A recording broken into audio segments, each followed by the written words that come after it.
Salam sejahtera dan selamat kembali ke kelas matematik Cikgu Chan. Untuk kali ini, kita akan melihat kepada kebarangkalian peristiwa pelengkap. Mari kita imbas kembali rajah ini. Ini adalah gambar rajah Venn yang telah kita pelajari di tingkatan 1. So, dalam rajah ini, terdapatnya A. A ini adalah peristiwa A dan dalam peristiwa A terdapatnya bulan Januari, Mac, Mei, Julai, Ogos, Oktober dan Disember. Di bahagian luar adalah Februari, April, Jun, September dan November. Tanda ini adalah set semester, maknanya keseluruhannya. Kemudian, peristiwa A ini adalah bulan yang mengandungi 31 hari. Jadi kesemua yang terdapat dalam bulatan ini adalah bulan-bulan yang mengandungi 31 hari. Manakala di luar bulatan ini adalah pelengkap bagi peristiwa A, iaitu bulan yang tidak mengandungi 31 hari. So, ini adalah pelengkap bagi peristiwa A. Untuk kali ini, kita akan lihat kepada peristiwa pelengkap. So, tadi saya dah tunjukkan apa yang terdapat di luar A ini masih lagi berada di dalam set semester, tetapi dia berada di luar set A, maka itu adalah pelengkap bagi A. Jadi, peristiwa pelengkap bagi peristiwa A dalam suatu rang sampel S ialah semua kesudahan yang bukan kesudahan bagi peristiwa A dan biasanya diwakili sebagai A prime. Tanda ni A prime. Okay. Dan di sini diberikan PA, maknanya kebarangkalian bagi A bila ditambahkan dengan kebarangkalian pelengkap bagi A, hasilnya adalah 1. Di sini saya akan tunjukkan bagaimana kita mendapat bahagian ini. Kebarangkalian bagi A bila ditambahkan dengan kebarangkalian pelengkapnya akan mendapat 1. So, lihat semula pada rang sampel yang tadi. So, rang sampel S adalah semua bulan dalam satu tahun, 12 bulan. Dan peristiwa A adalah bulan yang mengandungi 31 hari. Maka pelengkapnya adalah bulan yang tidak mengandungi 31 hari. Sekarang kita akan kirakan bilangan unsur bagi setiapnya. Jadi, NS, bilangan unsur bagi rang sampel, ialah 12 kerana terdapat 12 bulan. Kemudian, bilangan unsur bagi A, peristiwa A, bulan yang mengandungi 31 hari adalah 7, terdapat 7 bulan. Dan bilangan unsur bagi pelengkap bagi peristiwa A adalah 5. So, sekarang, kita akan kirakan kebarangkalian bagi peristiwa A, iaitu bulan yang mengandungi 31 hari. Dan kita gunakan formula yang ini, bilangan unsur bagi peristiwa A bahagi dengan bilangan unsur dalam rang sampel. Jadi di sini 7/12. Untuk kebarangkalian pelengkap bagi peristiwa A ini pun sama. Sekarang kita gunakan bilangan unsur dalam pelengkap kemudian bahagi dengan bilangan unsur dalam rang sampel. And over here, jawapannya adalah 5/12. So, kamu dah dapatkan untuk kebarangkalian bagi peristiwa A dan kebarangkalian bagi pelengkap bagi peristiwa A ini, iaitu 7/12 dan 5/12. So, jika saya tambahkan 7/12 dan 5/12, saya mendapat 12/12 yang juga bersamaan dengan 1. Jadi di sini, ini merujuk kepada this. Apabila kebarangkalian bagi peristiwa A, saya tambahkan dengan kebarangkalian bagi pelengkapnya, maka saya akan mendapat 1. Sebelum kita mengirakan kebarangkalian bagi peristiwa pelengkap, kita perlu tahu bagaimana untuk menentukan unsur-unsur bagi peristiwa pelengkap. Jadi lihat soalan ini, nyatakan peristiwa pelengkap bagi setiap yang berikut dalam perkataan dan dengan menggunakan tata tanda set. Jadi untuk setiap soalan kita memberikan 2 jawapan, iaitu dalam bentuk perkataan dan tata tanda set. So untuk soalan A, B adalah peristiwa mendapat nombor perdana daripada lontaran dadu. Kita gunakan gambar rajah Venn untuk membantu kita lihat yang mana satukah adalah unsur untuk B dan yang mana satukah adalah pelengkap baginya. Jadi apabila satu dadu dilontar, kita akan mendapat nombor 1 hingga 6. So, itu adalah ruang sampelnya.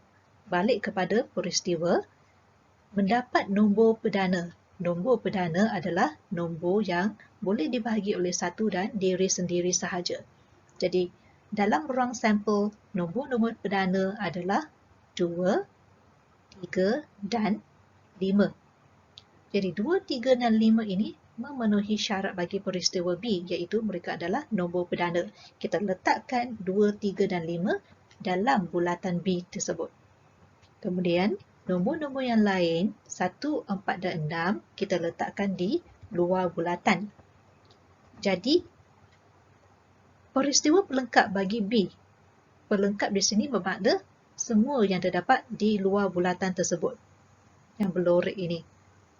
Okey, kalau dalam bentuk perkataan, kita tuliskan B prime, B tanda ni, ini adalah pelengkap bagi peristiwa B. Pelengkap bagi peristiwa B adalah peristiwa mendapat bukan nombor perdana daripada lontaran dadu. Kita tambahkan perkataan bukan. Okey. Kalau dalam bentuk tata tanda Z, kita senaraikan semua unsur dalam pelengkap bagi B, iaitu 1, 4 dan 6. Okey, untuk soalan B pula, D adalah peristiwa mendapat 2 angka daripada 2 kali lambungan sekeping duit shilling. So, syaratnya adalah mendapat 2 angka. Okay. Untuk yang ini, sebelum kita letakkan dalam gambar Raja Van, apa yang akan kita buat adalah kita lukiskan gambar Raja Pokok dahulu kerana dia melambung sebanyak 2 kali. Okay. Here, katakan A adalah angka dan G ialah gambar. Kita gunakan huruf supaya mudah untuk kita labelkan nanti. So, pada lambungan yang pertama, sama ada kita akan mendapat angka atau gambar. So, ini adalah lambungan pertama. Katakan dalam lambungan pertama saya mendapat angka. Kemudian saya melambung sekali lagi, iaitu lambungan yang kedua. So, sama ada saya akan mendapat angka atau gambar juga. Katakan lambungan pertama mendapat angka, lambungan kedua pun mendapat angka, maka kesudahan yang saya dapat adalah A. Jika lambungan pertama saya mendapat angka, lambungan yang kedua saya mendapat gambar, kesudahannya adalah G. A itu angka, G itu adalah gambar. So, sama untuk yang gambar, kalau lambungan pertama saya mendapat gambar, lambungan kedua, saya mendapat angka. Jadi, kesudahannya adalah GA.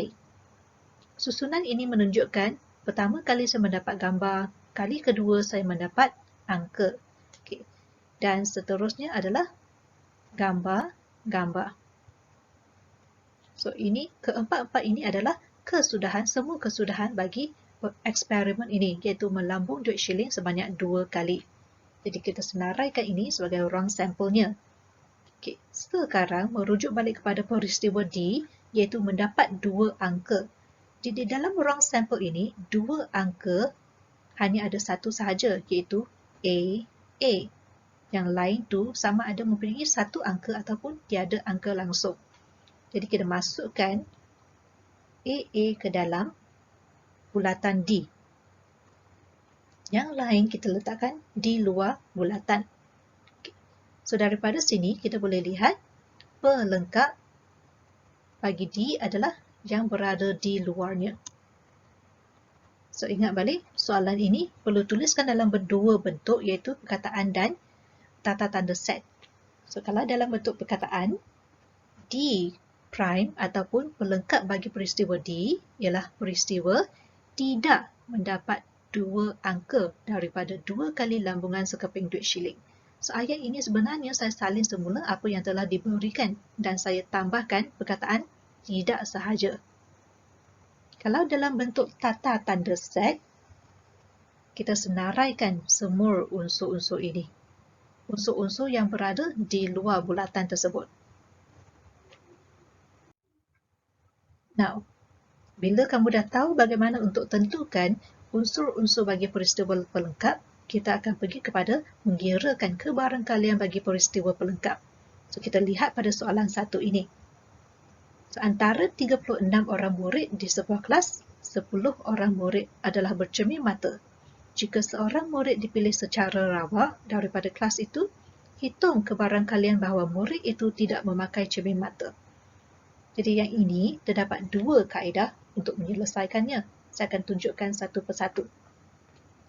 So, katakan peristiwa A ialah murid memakai cermin mata. Kita bagikan satu huruf untuk mewakili murid memakai cermin mata. Kemudian, kita kirakan bilangan murid yang tidak memakai cermin mata. Kenapa saya nak kirakan yang tidak memakai cermin mata? Kerana soalan memerlukan kita mencari kebarangkalian murid tidak memakai cermin mata. Okey, jadi bilangan murid yang tidak memakai cermin mata ialah keseluruhan ada 36 orang, yang memakai cermin mata adalah 10. So, 36 tolak 10, saya mendapat 26. Bila saya dah dapat ini, sekarang saya gunakan formula ini. Kebarangkalian bagi pelengkap bagi A. So, NA prime ini adalah 26. Yang tidak memakai cermin mata tu dapat 26 orang. Kemudian NS tu, ruang sampul kesemuanya ada 36 orang. 26 per 36.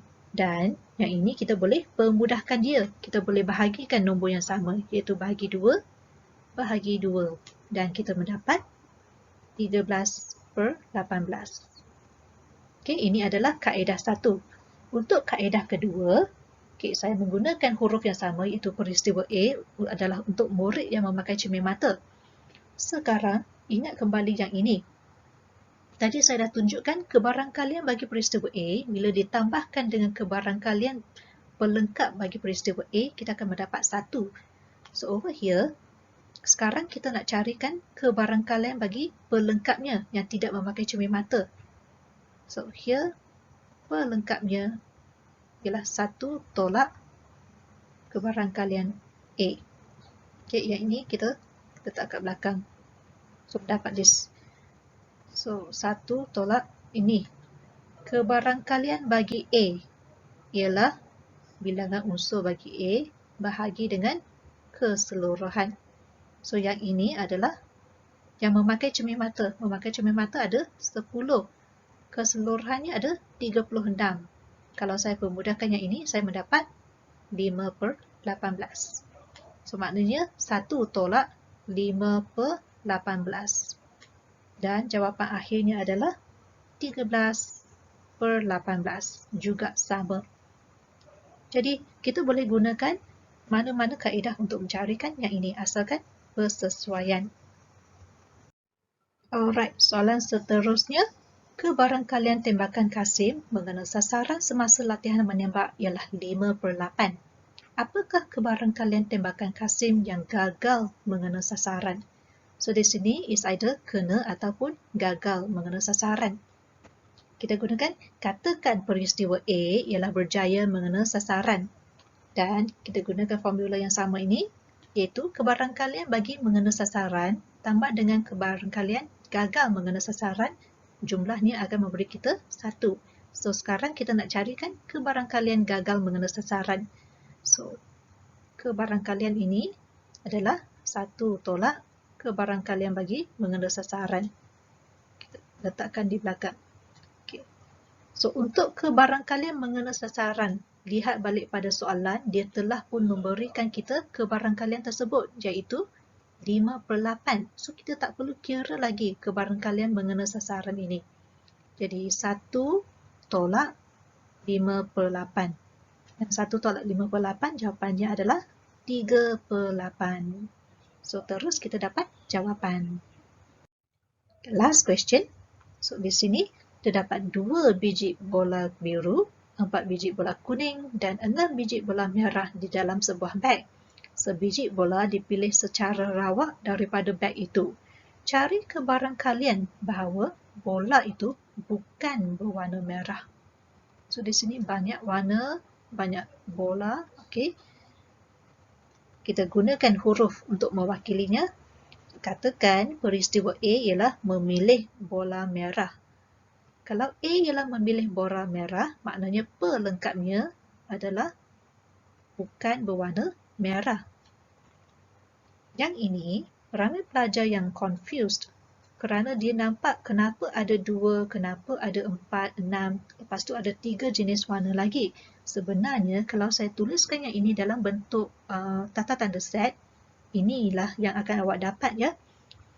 Katakan B itu adalah biru, K itu adalah kuning dan M itu adalah merah. So ada 2 biji bola biru, so B, B. Kemudian ada 4 biji bola kuning, ada 4K di sini. Dan ada 6 biji bola merah, so ada 6M di sini. Jadi kan, kalau nak carikan peristiwa A ni ialah memilih bola merah. So NA, ada berapa yang berwarna merah ke dalam sini? Ada 6. So NA itu adalah 6. So 6 ini juga sama dengan 6 biji bola merah tu. Jadi sekarang kita nak carikan bukan berwarna merah. Sebelum tu kita kirakan dulu keseluruhannya ada berapa. Okey, so 2 tambah 4 tambah 6. Keseluruhannya ada 12 biji. Jadi kita gunakan balik yang sama yang ini. Formula yang sama ini. Kita carikan kebarangkalian jika dia bukan berwarna merah. So, 1 tolak kebarangkalian bagi yang berwarna merah. Yang berwarna merah ialah 6 per 12. Ada 6 merah daripada keseluruhannya ada 12. So, hasil tolak adalah 6 per 12. Yang juga bersamaan dengan 1 per 2. Jadi itulah cara untuk mengirakan kebarangkalian bagi peristiwa pelengkap. Jadi itu sahaja untuk kali ini. Sekian, terima kasih.